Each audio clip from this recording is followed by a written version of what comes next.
Hey guys, this is Luke, the creator here at Wartime Stories. I usually wouldn't want to interrupt the story here, but there is something important I need to tell you before we continue on to part 2.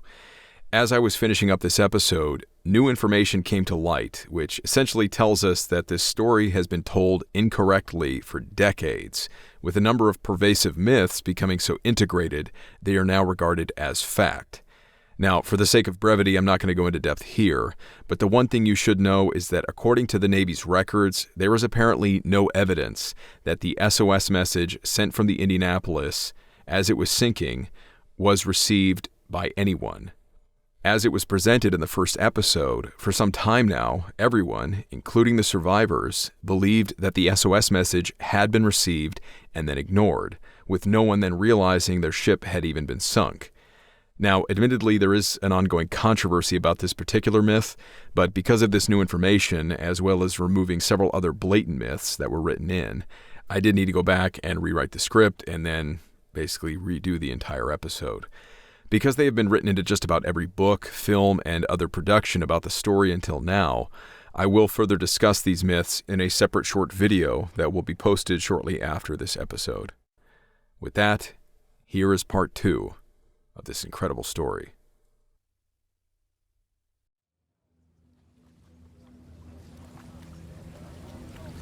No worries, Devil Dog. Hey, let's try to get some shut-eye. I bet ladies already got ships coming to get us. They'll probably be here by the time we wake up. You watch. You say so, Clanker. Damn Japs might just come back and kill us all before they get here. Nah. They're long gone by now. Well, I'm gonna nod off. You guys take first watch. Keep an eye out for those Japs. Will ya? Hey, sis. Bad enough treading water without you kicking me. Knock it off, will you? Sorry, Sarge. That wasn't me. Yeah. Knock it off just the same. It was Monday evening, July 30th, 1945. By sundown, less than 24 hours after their ship had been sunk by a Japanese submarine, the surviving men of the USS Indianapolis, stranded in the water, began feeling something bumping against their legs and feet. Nudges and kicks which, in the dark, they mistook for the other men swimming and huddling around them. Having so far survived a harrowing ordeal, feeling comforted by the hope that a rescue was on the way, as they nodded off to sleep that second night on the water, few would have wanted to know what would happen at dawn the next morning.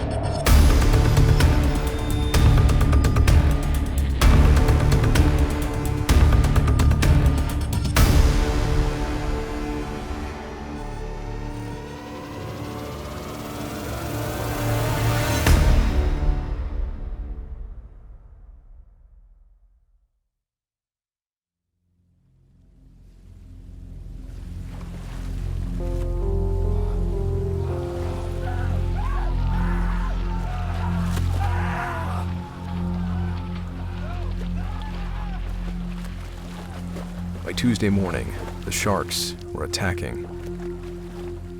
In truth, the attacks had likely begun the very same night the Indianapolis had sunk, as Sharks were known to closely follow ocean-going vessels for days, feeding on the refuse that was thrown overboard. They had likely spent the first night and following day devouring the bodies of the dead as they fell to the ocean floor, before the blood of the wounded and thrashing sounds of the surviving men likely drew their attention back to the surface. One sailor awoke that Tuesday morning, half tired, shivering in the cold water. He tried nudging his buddy next to him to wake him up. When his friend didn't respond, he pushed him harder. To his horror, his friend's torso then tipped backward, like a grotesque child's toy, and floated away.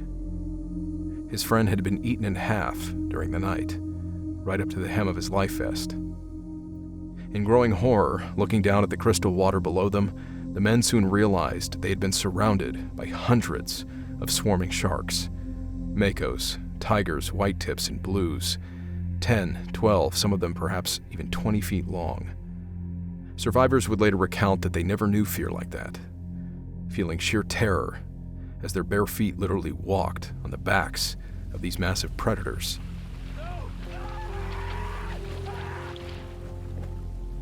Any men separated from the larger group began disappearing below the water with a blood-curdling scream. Other times, without a word. An empty life vest would suddenly splash back to the surface, the straps now shredded. Other men were dragged across the surface of the water at waist level, screaming until they were finally pulled under. The men covered their ears, trying to remain calm, trying to muffle the erupting terrified screams of their friends and fellow shipmates around them. Optimism was replaced with a sense of helplessness. No longer were they concerned about being rescued. They just wanted to survive the sharks.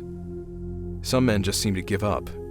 Others attempted to fight, to fend off the sharks by hitting them or slashing at them with their pocket knives. Some sharks were bold enough to swim right up into the midst of the groups of men on their floating nets. Survivors later recounted these sharks cleared the surface of the water with their charges, tearing the limbs off of thrashing men as they surfaced, the water quickly growing dark with blood, starting a frenzy in the water below. And then, just as quickly as they began, the attack stopped. The horrible gray shapes slowly circling below, dropping away once again into the gloomy darkness. By late afternoon on Tuesday, life for these boys had gone from horrific to unbearable. If not killed by sharks, those who were injured, broken arms, legs, or spines, had gone into shock and died. Others died from exhaustion. Still others began killing themselves, giving up hope for survival and accepting what they believed was their fate. Their shipmates watched in horror as they calmly untied their life vests, took a single stroke away from the group, and let themselves sink without a word. Some just fell face forward into the water until they drowned, their friends pulling their heads back out by their hair and screaming at them to try and bring them back to their senses. Others swam away from the group, waiting for a shark hit. Then they would look up at the sky in a kind of terrified satisfaction when it happened. And then they were gone. The water around the men became a floating morgue, bodies and pieces of bodies floating by, arms, legs, half-eaten torsos. The sharks would inevitably continue to return, often repeating their frenzied attacks in low-light conditions. It became a terrible rhythm over the following days. The sharks would attack each morning at dawn, then feeding on the wounded and dying throughout the day, and again feeding on the living during the twilight hours of the night. The few life rafts they had managed to release from the ship came equipped with a meager amount of food supplies, including cans of Spam. Those men sitting above the water in rafts managed to find some nourishment, rationing their Spam in pitiful slivers. Those floating in the water, however, were a different matter. When one group in the water began opening their Spam cans to distribute amongst themselves, the smell of the meat sent the sharks into another frenzy. Dozens more men were bitten and killed. The cans of Spam were quickly abandoned. Planes passed overhead regularly, the men thrashing and trying to get their attention, but their thrashing only further enticed the sharks. And flying above at thousands of feet, the men stranded below were impossible to see, even if the pilots were searching for them, which Captain McVay knew they were not. And then, aside from hunger, there was the thirst. Those who had a small amount of fresh water stored on the life rafts tried rationing it, 3 ounces in the morning, 3 in the afternoon. Mercifully, over the next few days, rain clouds would infrequently pass overhead. With nothing available to catch the rain with, the men could only cup their hands or open their mouths to try and catch as much fresh water as they could. But if the black oil on the water around them was swallowed along with the rainwater, they would immediately begin vomiting the precious water back out of their stomachs. It simply wasn't enough. Increasingly dehydrated, men began gasping for air. Their kidneys were shutting down, their hearts racing as the water in their blood diminished, reducing its volume and causing their blood pressure to drop. Their tongues swelled inside their mouths, turning hard and dry. Their throats squeezed shut, making it difficult to breathe. They became increasingly lethargic, their muscles cramped painfully, their heads spinning. The temptation to drink the seawater in front of them became unbearable for many. One of the ship's medics, Dr. Haynes, watched in horror as the men around him suddenly began dipping their bleeding lips into the seawater, drinking it slowly at first, and then gorging themselves on it. He began swimming among them, trying to bring them back to their senses, screaming at them and punching at their faces to make them stop, knowing they would die if they continued. They ignored him, staring back at him with glazed eyes as they drank. Finally, the exasperated doctor gave up, realizing he could do nothing but float and watch, steeling himself for the coming insanity. Some men made efforts to gather the dog tags from those men around them who were drinking the seawater, knowing they would soon be dead. Soon enough, they began losing their minds, screaming, thrashing, whooping, and hollering, even appearing to be dancing and twirling in the water in violent fits before collapsing into a coma. Men seen drinking seawater were now quickly pushed and shoved away from the main groups, left stranded by themselves to thrash and scream before the sharks took them. Some men hallucinated seeing islands in the distance, or ships, ignoring their friends' pleas and swimming out away from the group. Reaching maybe 25 to 30 yards away, they issued a final blood-curdling scream before likewise disappearing.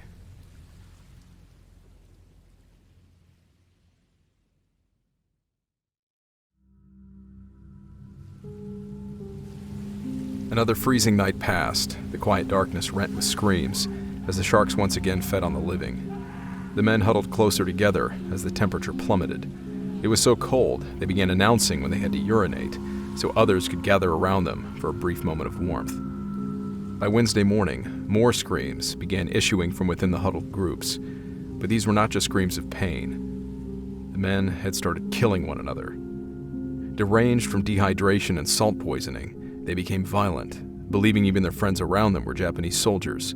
They lashed out at them, stabbing each other with their pocket knives. Those without knives were seen gouging each other's eyes out with their fingers, or trying to drown the closest breathing thing they could reach. Within minutes, an estimated 50 boys were killed. Even without killing each other, by this third day, men were dying in droves. At just 12 degrees north of the equator, the heat above the water was merciless. The sun baked their heads in exposed skin, the sun's glare burning their eyes each time they opened them. Their own eyelids began to feel like sandpaper dragging over their inflamed corneas. The men did what they could, tearing strips from their clothing to tie around their eyes, blinding themselves for the sake of saving their eyesight. Those within reach of it began smearing the acidic black oil on their pained faces and skin, which did offer a notable amount of protection from the sun's radiation. Treading water became increasingly painful. Extended exposure to the salt water, like mild acid, had caused painful ulcers in their joints and armpits. Probing bacteria and microorganisms in the water likewise gnawed away at their tender flesh, their body hair even dissolving off of parts of their skin. In his group, despite the bleak outlook, Captain McVay continued to maintain order, breaking up fights and calmly reassuring his men that their chances for survival were still good and that rescue was likely to take place by the next day. And so they waited. More drownings, more shark attacks, more hallucinations. Some men could swear that they could see their sunken ship was steaming toward them on the water's surface. Others started exclaiming they could see the ship drifting peacefully underneath them in the clear green water. In their delirium, some among them tried diving down to attempt to reach the ship and find fresh water on board. They were never seen again. The sweltering heat turned once again into another freezing night, the silence marred by the screams of the wounded and dying. Even after nearly 4 days, no one within the American Naval Command had yet realized the Indianapolis had been sunk. The few hundred men that remained alive were running out of time.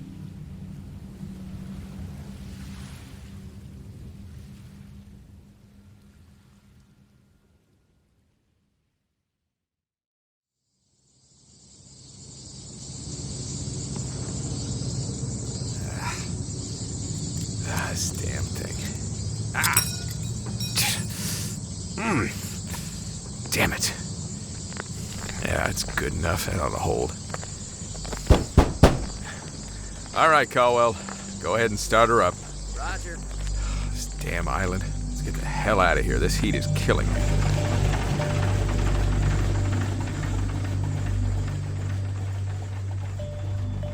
was now Thursday, the 2nd of August.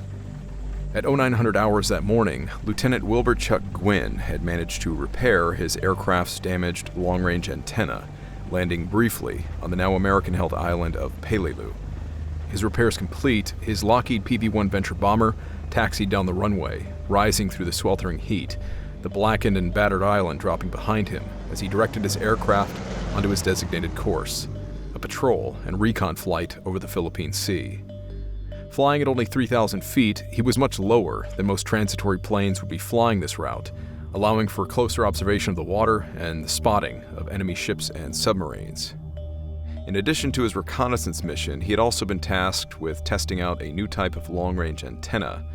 The problem was, the weighted sock attached to the end of the antenna kept breaking off mid-flight.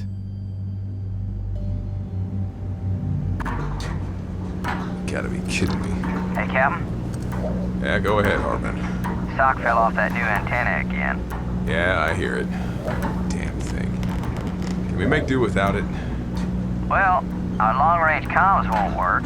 We need that for our navigation, sir. It'll be hard to direct our way out here over open water. Hell. I'd hate to run out of fuel way out here. There's sharks in these waters. Start reeling the wire up, Hartman. Roger. I'll see if I can't jerry-rig it with something heavy. Damn experimental antenna. Why do we have to be the ones they asked to test out? Wait a sec. What is that? An oil slick? Johnson, yes, Captain, come here. Moving to the rear of the plane to attempt to secure the rogue antenna, he glanced down through the plane's belly and spotted something on the water. A reflection of light, a flashing glimmer, an oil slick. Having no word of an American ship being down in the area, he knew the only other alternative must be a Japanese submarine was in the water below, possibly damaged and leaking oil. Returning to the cockpit, he began preparations for a bombing run. Dropping down to 900 feet, he ordered the bomb bay doors open as they passed over the oil slick.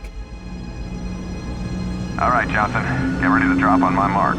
Standing by, sir. Almost there. Wait. Is that... Captain, there's men down there. Yeah, I see him. Abort, Johnson, abort. We got men in the water. But whose are they? Although Lieutenant Gwynn had no idea whether they were Japanese or American, the men of the Indianapolis had finally been found. His mission now shifting from search and destroy to search and rescue, Lieutenant Gwynn and his air crew circled around, dropping a raft and what supplies they had down into the water, along with packets of orange dye to mark the positions of the men they could see. He counted an estimated 150 men, unaware that more than twice that number were still alive, but spread out over 25 square miles of ocean. Radioing back an urgent report with his coordinates, the command channels around the South Pacific became rife with confusion. Clearly, nobody had realized the Indianapolis had been sunk, her absence in Leyte having been disregarded. Without any word to the contrary, the ship was assumed to have been rerouted to another destination. Precious minutes ticked by as command elements scrambled to make sense of who these men were and follow their established protocols.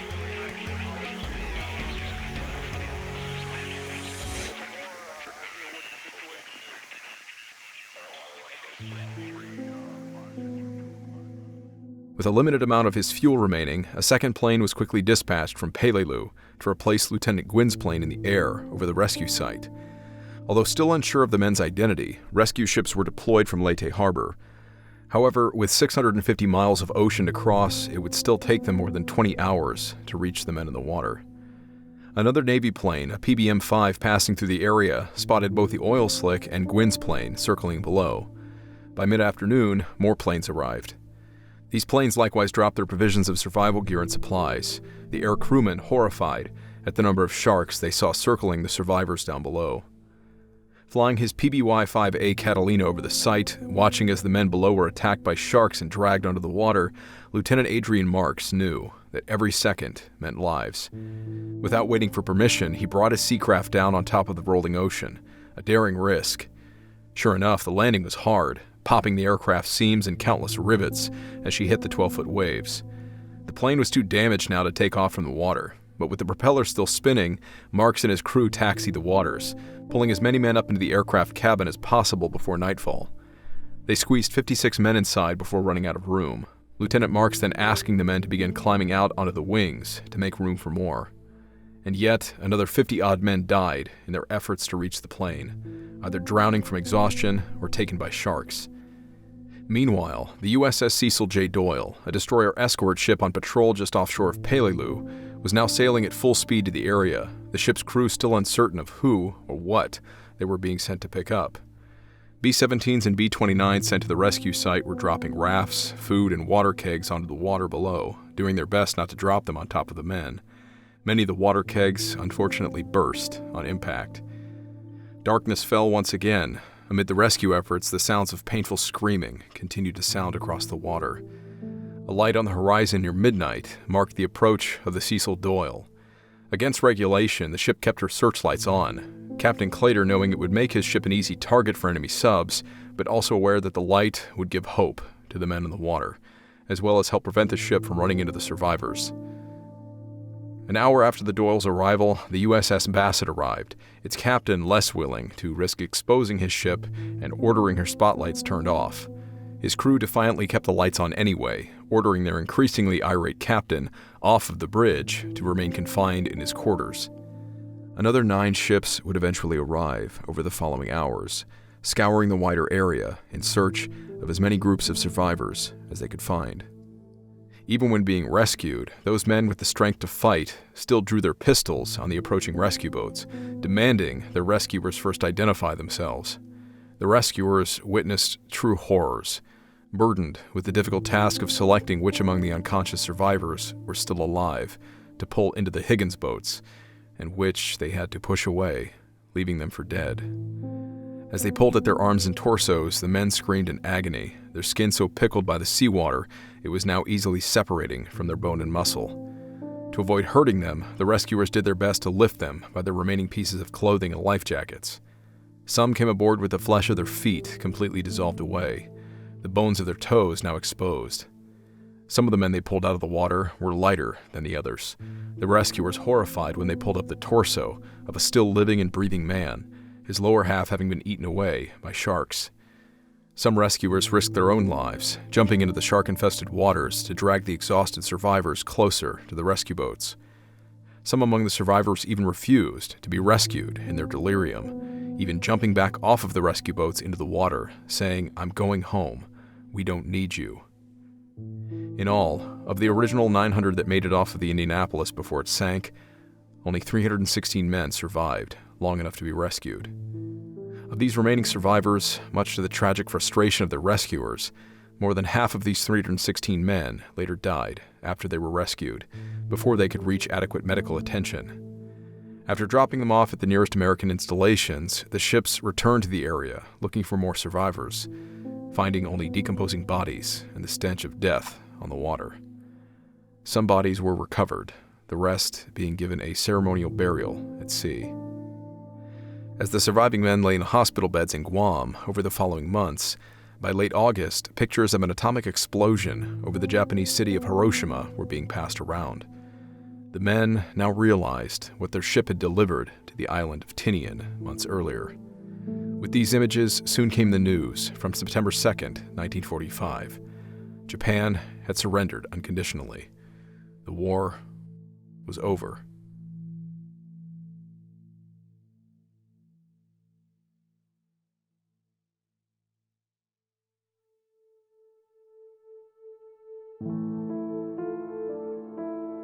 As news of the loss of the Indianapolis finally made headlines around the country, families still unwilling to believe their sons had died were given firm assurances by the Navy that no hope could be had in finding any of the missing men.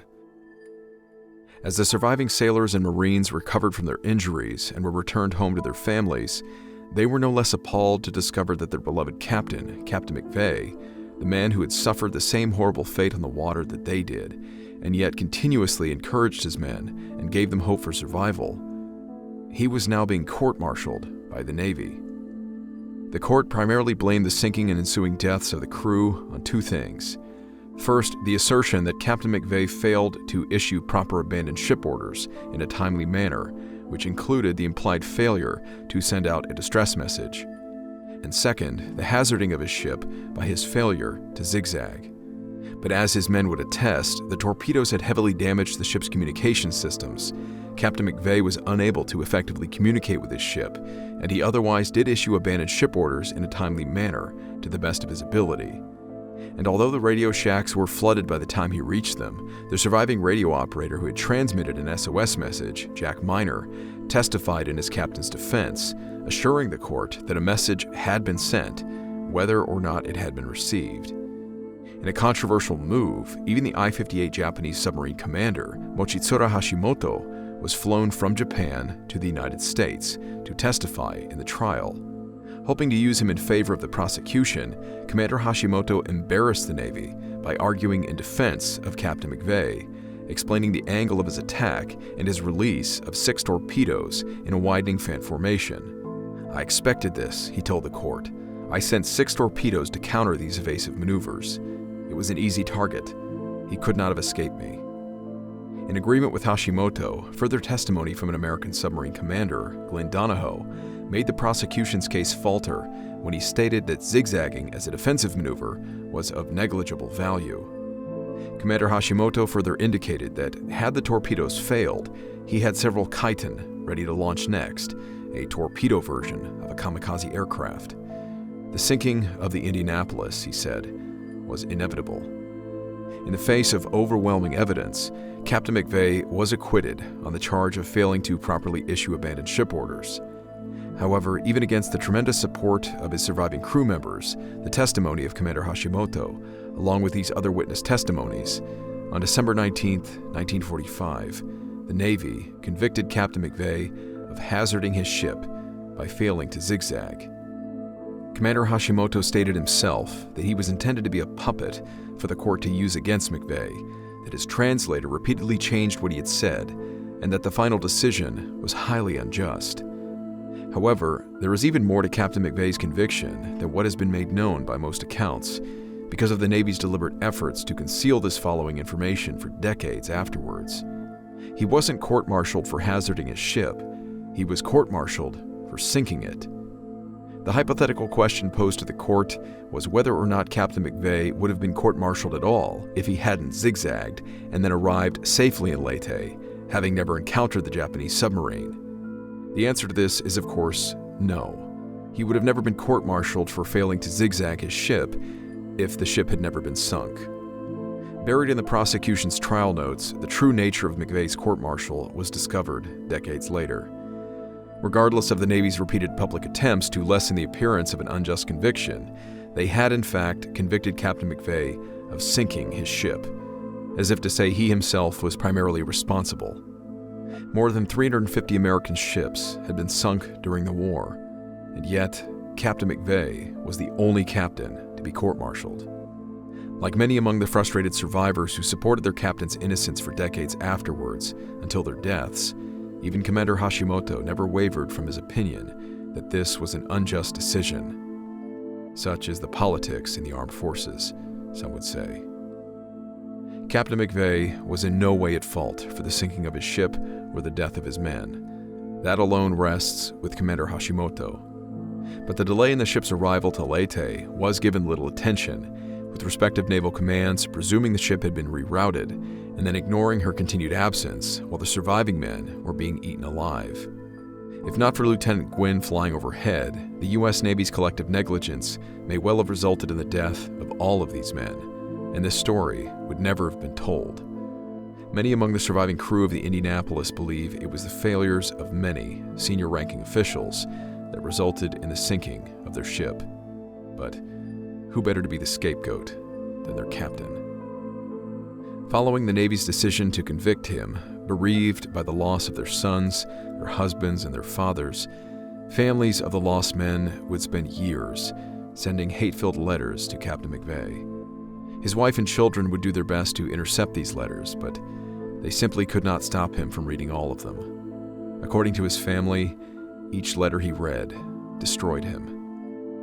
Beginning in 1960, the surviving men and their families found some amount of comfort and healing when they once again found themselves in the company of their fellow shipmates. Although clearly reluctant to attend, Captain McVay was present at this first survivors' reunion. And he was surprised, after all of these years, to find that his men still welcomed him as their beloved captain. He was overcome with emotion as they stood and saluted him in unison as he entered the room. Over the following years, the survivors would continue to cope with their grief and torment through their attendance to these annual reunion events, but they couldn't help noticing their captain's repeated absence. Sadly, combined with an overwhelming sense of guilt, the burden of the tragedy weighed too heavily on Captain McVay's mind for 23 years. In early November of 1968, on the front steps of his home in Litchfield, Connecticut, Captain Charles McVay ended his own life with his service pistol.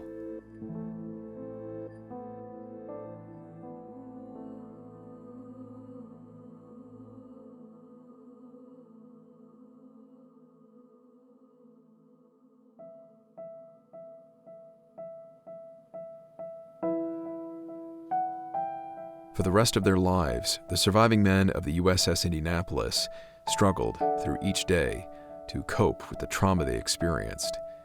It would come back to them often, perhaps when simply taking a drink of cold water, or their wives waking them up from their thrashing and screaming.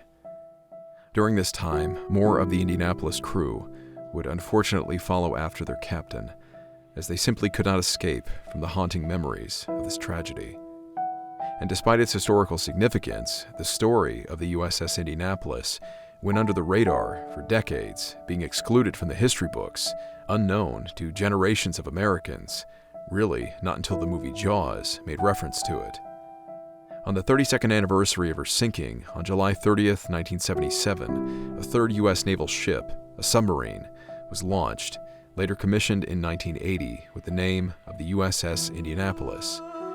Following her decommissioning ceremony in 1998, this submarine's captain, Captain William J. Toady, was approached with a bold request by the attending survivors of the 1945 sinking. Finally, after 60 years of fighting the Navy to rescind their decision to convict Captain McVay, Captain Toady and the remaining survivors petitioned the U.S. Congress. With the help of a 13-year-old boy from Pensacola, Florida, Hunter Scott, along with his school history project on the story of the Indianapolis, the attention of Republican Senator Bob Smith of New Hampshire was captured. The case was brought before the Senate months later in 1999. Despite major setbacks and resistance from the Navy, and at the risk of his own career, Captain Toady broke legal guidelines by providing sealed testimony to Senator Smith, the information needed to alter the Senate's view of the matter and to correct the Navy's final decision. And so, on October 30th, 2000, Captain Charles McVay was posthumously exonerated by the 106th Congress and President Bill Clinton. Although his sentence was not remitted and permanently remains on his naval record, he was officially declared innocent, free from any culpability with regard to the sinking of his ship.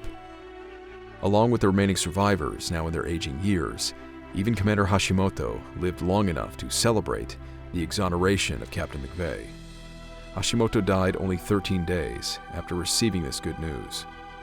Several years later, in 2005, Hashimoto's daughter and granddaughter would be invited to attend a memorial event to commemorate the 60th anniversary of the Indianapolis' sinking.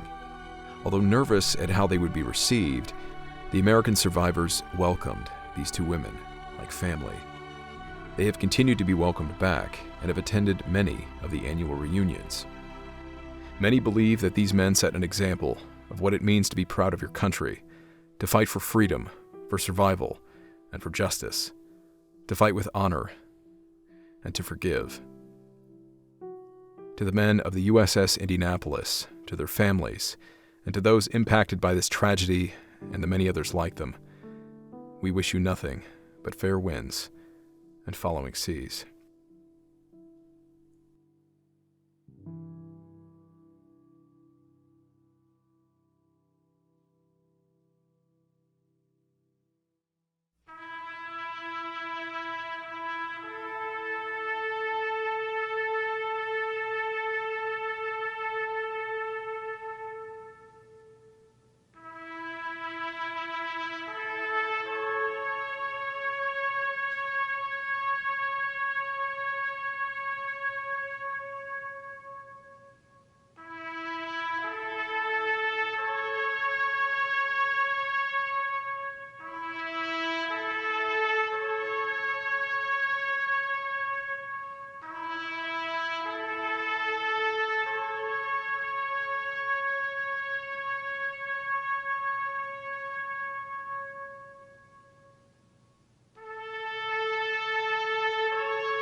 Many of us have not been together for years.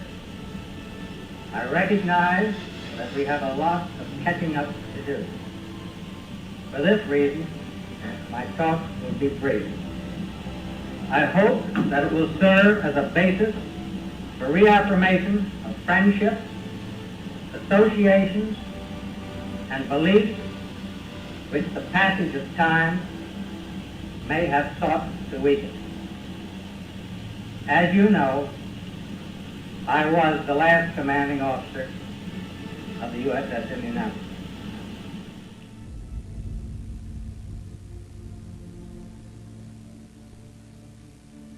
We felt more deeply by our much-loved captain, who has been very sincere and deep feeling on this. He has always given us as an appearance of being a hard-shell commander, which he was, and most loved for his discipline and rule of our vessel. But deep inside of him, I know he's got a very soft and warm heart. And I'm sure all of you have witnessed it in the hearty handshakes that he's given you throughout the past few days and the wonderful off-the-cuff conversations that he is so famous for.